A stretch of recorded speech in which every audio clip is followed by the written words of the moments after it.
Le président de la République, chef suprême des forces armées, prend connaissance du matériel militaire acquis récemment dans le cadre de l'actualisation de la structure des différentes armées de terre, d'air et de mer. L'Assemblée nationale adopte des projets de loi relatifs à des accords de financement signés entre la Mauritanie et l'Association internationale de développement, l'Agence française de développement et le Fonds international de développement agricole.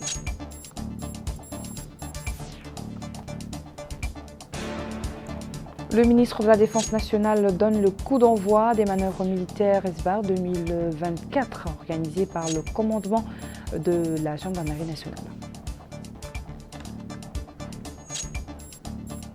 Bonsoir, nous ouvrons ce journal par cette nouvelle acquisition d'armement de l'armée nationale constituée de blindés, d'artillerie, d'unités anti-chars et anti-aériennes, d'avions et de stations de radar, de drones de reconnaissance. Un armement dont le président de la République, chef suprême des armées, Mohamed Cheikh Al-Ghazouani, s'est informé de visu ce dimanche au siège de la 6e région militaire par le ministre de la Défense nationale.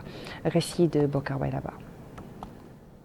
L'armée nationale se renforce grâce à l'acquisition d'un nouvel arsenal qui permettra de rehausser le niveau d'opérationnalité des différentes forces armées, qu'elles soient terrestres, aériennes ou maritimes.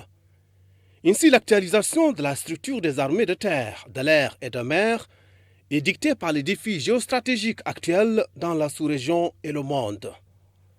Et à son arrivée, le président de la République, chef suprême des armées, M. Mohamed Cheikh Al-Ghazouani, a été accueilli au siège de la 6e région militaire, sur fond de la musique militaire, par le ministre de la Défense nationale, Hanana Ould-Sidi, le chef d'état-major général des armées, le chef d'état-major adjoint des armées, l'inspecteur général des forces armées de sécurité, le secrétaire général du ministère de la Défense nationale, les chefs d'état-major des armées de terre, de l'air et de la marine nationale, ainsi que d'autres officiers supérieurs de l'armée nationale.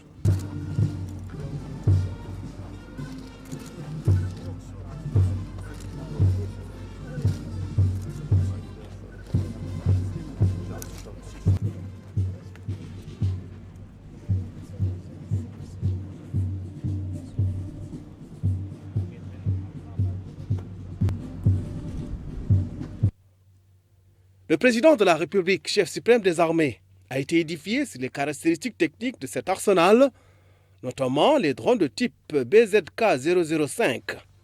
Ce sont des drones de reconnaissance tactique à aile médiane et empennage bipoutre, munis d'un train d'atterrissage tricycle escamotable et d'un moteur actionnant une hélice propulsive. En d'autres termes, ce sont des drones de reconnaissance et d'attaque très efficaces. Ils sont capables de couvrir toute l'intégrité territoriale nationale, y compris les eaux territoriales à toute heure. Ces drones sont équipés de radars à ouverture de synthèse. Les informations obtenues sont transmises en direct à la station de contrôle au sol. Leur endurance est estimée à 36 heures avec un plafond de 8000 mètres et leur rayon d'action est de 2000 km. En somme, ces drones peuvent effectuer des opérations sur le plateau, l'océan et le désert, réaliser tout déploiement des tâches par tous les temps. Après la fin de la présentation, le président de la République, chef suprême des armées, a effectué une tournée d'inspection de tout le matériel exposé.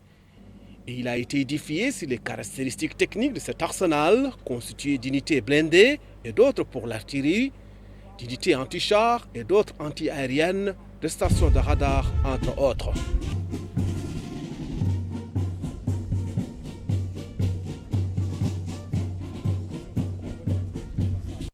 L'Assemblée nationale a adopté aujourd'hui en plénière 3 projets de loi autorisant la ratification d'accords de financement signés entre la Mauritanie et l'Association internationale de développement, l'Agence française de développement et le Fonds international de développement agricole.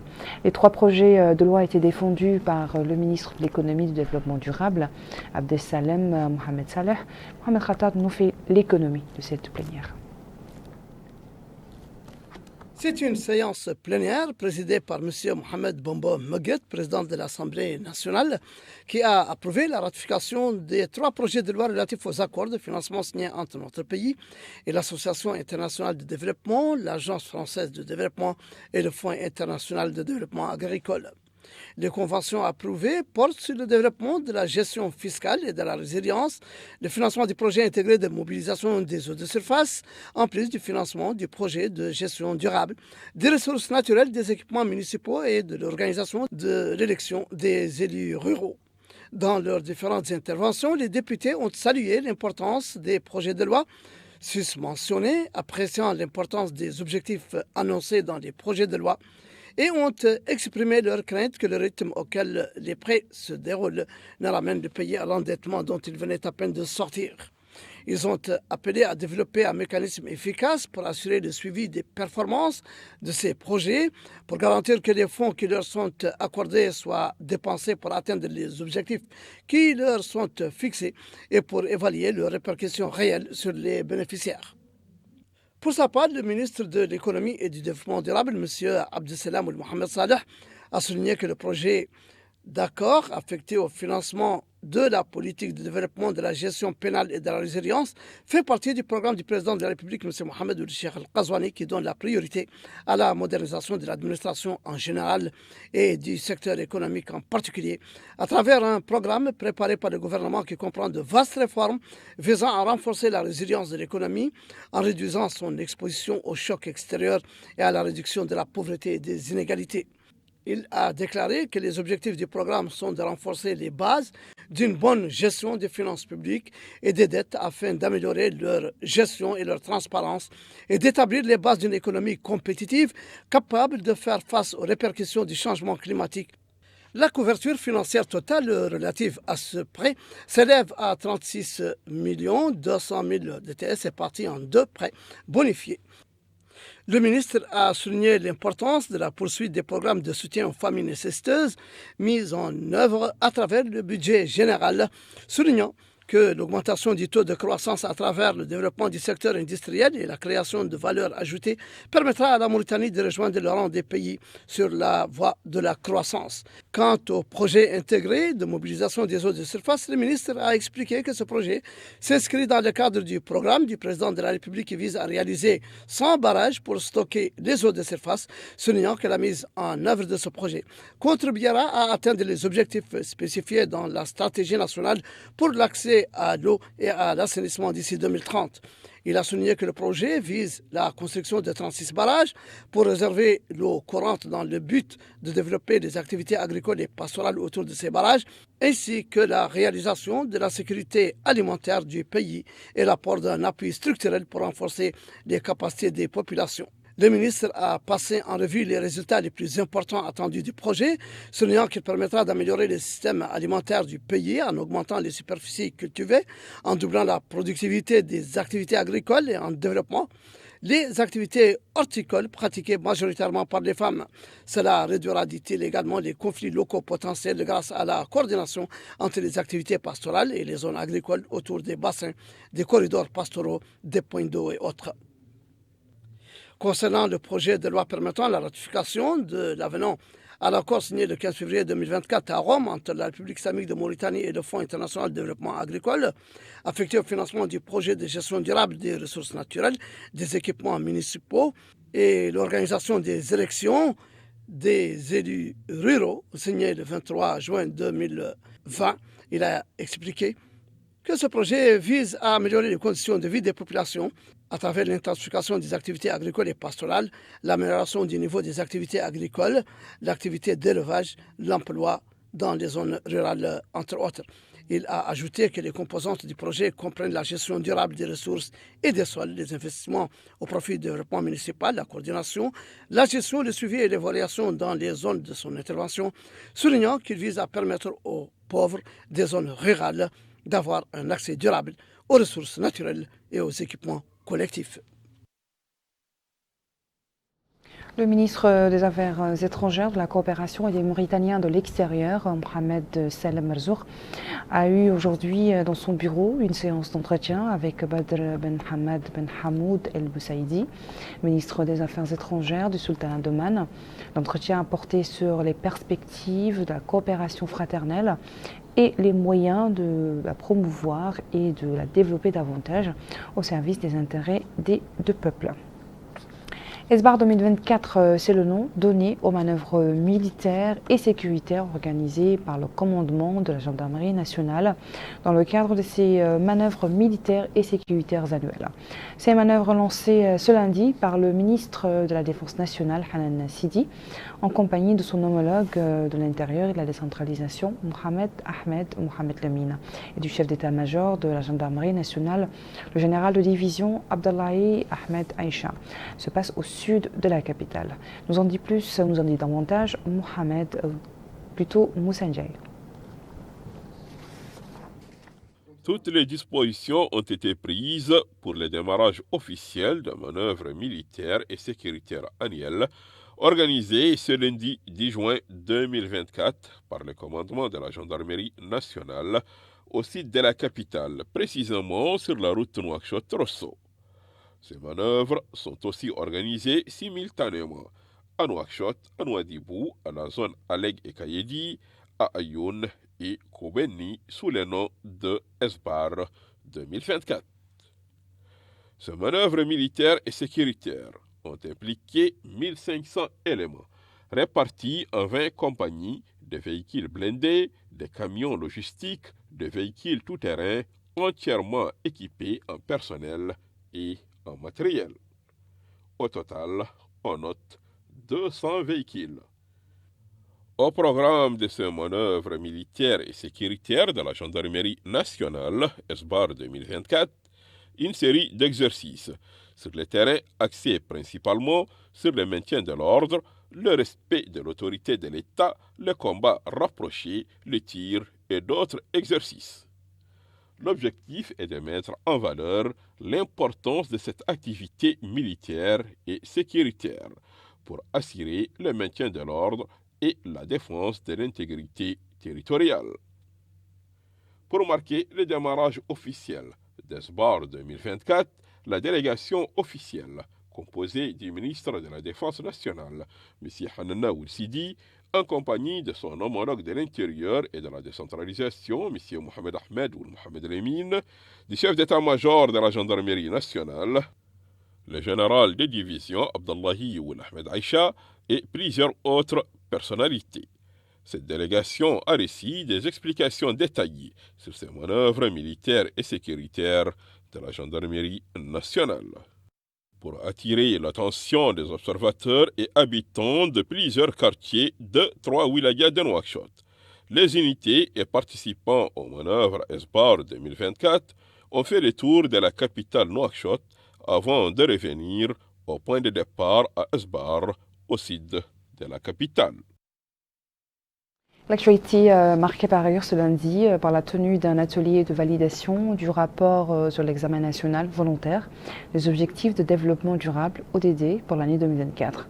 Cette rencontre vise à finaliser le rapport d'examen national volontaire 2024 sur les ODD pour la Mauritanie qui sera soumis au forum politique sur le développement durable en juillet 2024, a déclaré le ministre de l'économie et du développement durable à l'entame des travaux. Maïmouna nous en dit plus. Cet atelier de validation du rapport relatif à la revue nationale volontaire des objectifs de développement durable au titre de l'année 2024 a pour objectif de présenter et d'enrichir le rapport de la Mauritanie sur les progrès réalisés en matière d'atteinte des ODD. À cette occasion, le ministre de l'économie et du développement durable, Abdesalem Mohamed Saleh, a indiqué qu'une fois finalisé, le rapport d'examen national volontaire 2024 sur les ODD pour la Mauritanie sera soumis au forum politique de haut niveau sur le développement durable en juillet 2024 et que dans le cadre de l'élaboration du rapport, l'expertise internationale a été mise à contribution pour appuyer les équipes nationales. Il a ajouté que l'élaboration du rapport a été marquée par un ajout qualitatif, notamment l'élaboration de 2 rapports distincts par les autorités décentralisées pour les régions de Nouakchott et de Hodel Sharqi. Dans son allocution, Dr Ndiaye Fati Charlotte, coordinatrice résidente du système des Nations Unies par intérim, a mis en revue quelques détails du rapport. Ce rapport, dont les détails vont vous être présentés au cours de cette matinée, fait ressortir entre autres les éléments suivants.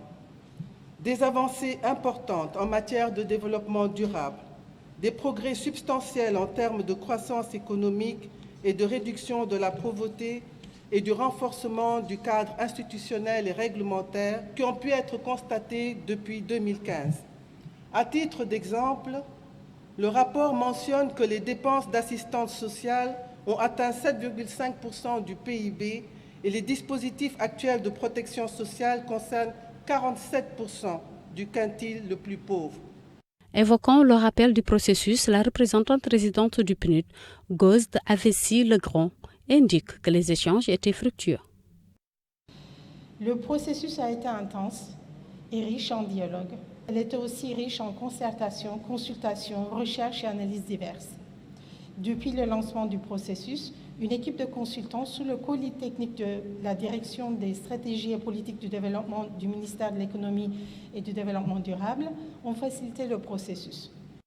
Une présentation est effectuée par le consultant international sur les principaux messages du rapport, et ce, avant la traditionnelle photo.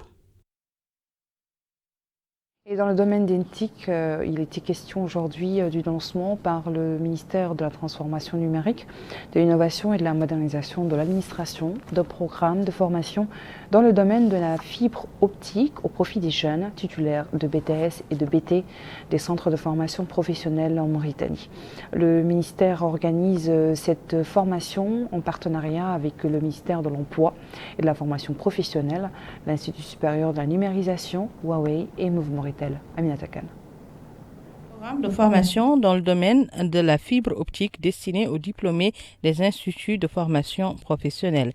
Ici, le ministère de la Transformation numérique, de l'innovation et de la modernisation de l'administration qui en est l'initiateur. Cette rencontre technique permettra aux diplômés de ces instituts de connaître le contenu du programme qui offre de nouvelles compétences et des opportunités d'emploi aux jeunes. Le ministre de la Transformation numérique, de l'innovation et de la modernisation de l'administration, Mohamed Abdallahi Woulouli, a indiqué que le développement des infrastructures numériques est l'une des principales composantes de la stratégie des secteurs qui vise à universaliser l'accès au réseau à haut débit. Il a ajouté que notre pays dispose d'une infrastructure nationale qui s'étend sur plus de 550 km, soulignant qu'il est prévu de réaliser 230 km supplémentaires de fibres optiques visant à relier toutes les capitales et wilayas et à créer des boucles pour assurer une plus grande flexibilité et améliorer la qualité du réseau. Il a apprécié les initiatives spéciales qui visent en grande partie à déployer davantage de segments de câbles pour desservir les marchés stratégiques du haut débit, à améliorer la qualité de service et à étendre leur couverture géographique. L'ambassadeur de la République populaire de Chine dans notre pays a salué les relations de coopération entre notre pays et la Chine, notant que les deux pays entretiennent une profonde amitié qui en a fait des partenaires dans la réalisation du développement économique. Il a ajouté que son pays attache une importance particulière à la coopération et les échanges avec la Mauritanie dans le domaine de la formation des ressources humaines à travers l'organisation de formation technique spécialisée. Il est à noter que cette formation est organisée au profit des jeunes titulaires des brevets de technique supérieure BTS et des brevets techniques BT des centres techniques de formation professionnelle du pays. Autre conclave, celui tenu aujourd'hui par le Haut Conseil de l'éducation, auquel étaient confiées des personnalités de référence ayant une grande expérience dans le domaine de l'éducation en termes d'encadrement, de services, ainsi que de certaines instances de la société civile intéressées par l'éducation. Malika Nikli nous éclaire sur l'ordre du jour de cette rencontre. Les travaux de cette première saison de réflexion du Haut Conseil de l'éducation visent à impulser la mise en œuvre de la réforme du système éducatif. Le but est de déboucher sur un ensemble de recommandations, de propositions et un diagnostic complet de leurs décisions. À cet effet, les participants assisteront à des présentations sur les thématiques de l'enseignement obligatoire et des passerelles de communication. Le président du Haut Conseil de l'éducation, M. Brahim Val Ould Mohamed Yamin, a souligné l'importance de cette rencontre en tant qu'opportunité pour mettre à profit les expériences de nombreux experts et figures de référence ayant occupé des fonctions ministérielles et administratives dans le domaine de l'éducation, ce qui se répercutera positivement sur les résultats des travaux des participants. Il a indiqué que cette première saison de réflexion organisée par le Haut Conseil de l'éducation constitue un appui et un accompagnement aux efforts du gouvernement dans la mise en œuvre de la réforme du système éducatif, ajoutant que l'approche développée par le Conseil dans ce contexte consiste à organiser des rencontres de dialogue qui réunissent des intellectuels, des spécialistes et des experts, ainsi que des personnes directement impliquées dans les affaires de l'éducation. M. Brahim Val Ould Mohamed Lamine a indiqué que les personnalités participant à cette activité ont été chargées de préparer un document scientifique sur chaque question qui sera présenté à leur homologue lors d'une réunion de dialogue afin de l'enrichir et de l'approfondir pour refléter dans sa version finale les dimensions globales de cette question qui doivent être prises en compte lors de la conception, la mise en œuvre et du suivi des procédures y afférentes afin de faciliter ce processus et d'en faire bénéficier tout le monde. Il a rappelé que le Conseil a œuvré depuis sa création pour accompagner la mise en œuvre de la réforme en élaborant un plan d'action ambitieux qui comprend plusieurs axes relatifs au renforcement de ses capacités techniques et organisationnelles et à l'élargissement du cercle de partenariat avec les différents acteurs dans le domaine de l'éducation. Le président du Haut Conseil de l'éducation a exprimé son souhait de voir le Conseil se transformer en une instance d'expertise spécialisée dans les domaines de l'éducation, de l'enseignement, de la formation technique et professionnelle et de la recherche scientifique en raison de la diversité de sa composition et de l'expérience cumulée enrichie par des contributions scientifiques. Lors de cette rencontre, les participants experts, intellectuels, personnes ressources, personnalités de grande expérience dans le domaine de l'éducation se retrouveront pour un échange fécond. C'est ainsi que leur sera présenté des communications sur les questions de l'enseignement obligatoire et des passerelles de communication. Ce brainstorming débouchera sur des recommandations à même de booster la réforme de l'éducation dans notre pays. Les bijoutiers orfèvres sont désormais organisés dans une section affiliée à la Fédération nationale des orfèvres. L'Assemblée constituante de la section qui s'était réunie aujourd'hui au siège de l'Union nationale du patronat mauritanien a également élu le président de la section bijouterie et de l'orfèvrerie, en l'occurrence Mohamed Fall Ahmed. Bokar Bailaba nous en dit plus. Les bijoutiers et les orfèvres mauritaniens ont désormais une section au sein de la Fédération nationale des orfèvres à la faveur d'une assemblée générale constitutive. L'objectif est de contribuer à renforcer le patrimoine culturel national. Et dans une allocution prononcée à cette occasion, le secrétaire général du ministère du pétrole, de l'énergie et des mines, Ahmed Salem El-Bouhed, a souligné que c'est dans le cadre de la politique d'expansion menée par l'Union nationale du patronat mauritanien depuis des années que s'inscrit la création de cette section qui confirme l'intérêt des acteurs économiques à l'égard de cette filière. Et il a mis en exergue l'organisation et l'entrée des secteurs informels dans la production organisée et la poursuite de l'industrialisation selon la stratégie des pouvoirs publics. Cette étape importante constituera un apport qualitatif à l'édification d'une économie nationale intégrée et solidaire. Autre allocution, c'est celle du président de la Fédération nationale des unités d'orfèvrerie, Sidi Mohamed El-Kaïem, qui s'est félicité de la création de la section de la bijouterie et de l'orfèvrerie, qui représente un apport qualitatif au développement de la Fédération nationale de l'orfèvrerie, soulignant l'intérêt qu'accordent les pouvoirs publics à l'exploitation minière et semi-industrielle. À son tour, le nouveau président de la section bijouterie et de l'orfèvrerie, Mohamed Fall Ahmed, a remercié les participants à l'Assemblée générale constitutive pour la confiance qu'ils lui ont accordée, soulignant qu'il ne ménagera aucun effort pour s'acquitter au mieux de la mission qui lui a été confiée. En somme, la création de cette section est l'aboutissement des efforts déployés pour soutenir et développer ce secteur de notre économie. La bijouterie et l'orfèvrerie font partie intégrante de la mémoire collective et du patrimoine culturel national.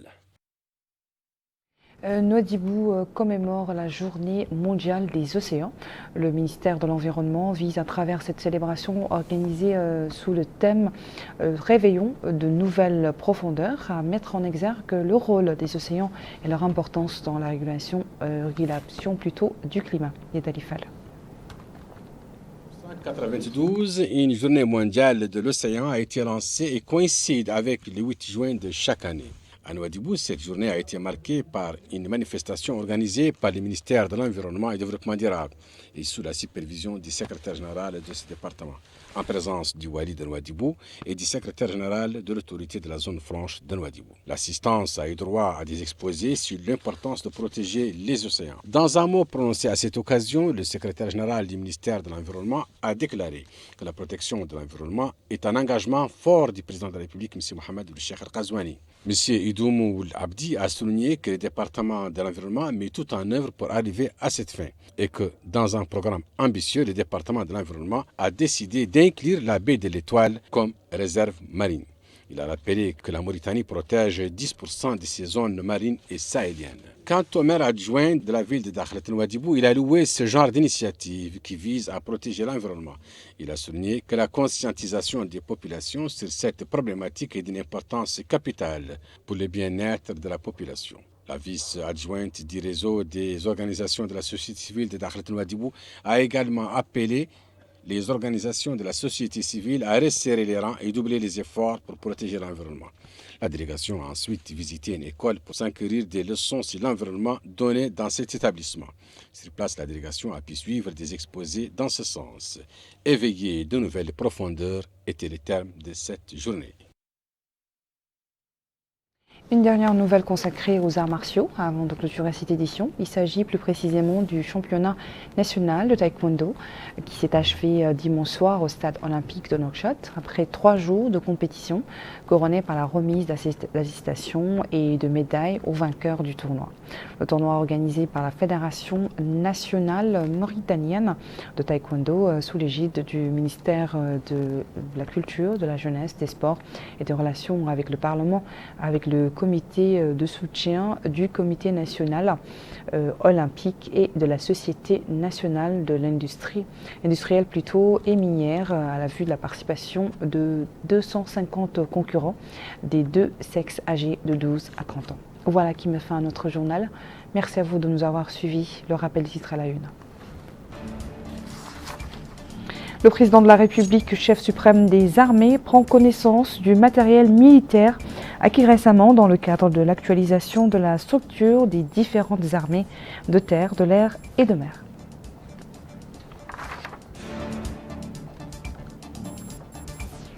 L'Assemblée nationale adopte des projets de loi relatifs à des accords de financement signés entre la Mauritanie et l'Association internationale de développement, l'Agence française de développement et le Fonds international de développement agricole. Le ministre de la Défense nationale donne le coup d'envoi des manœuvres militaires par 2024 organisées par le commandement de la gendarmerie nationale.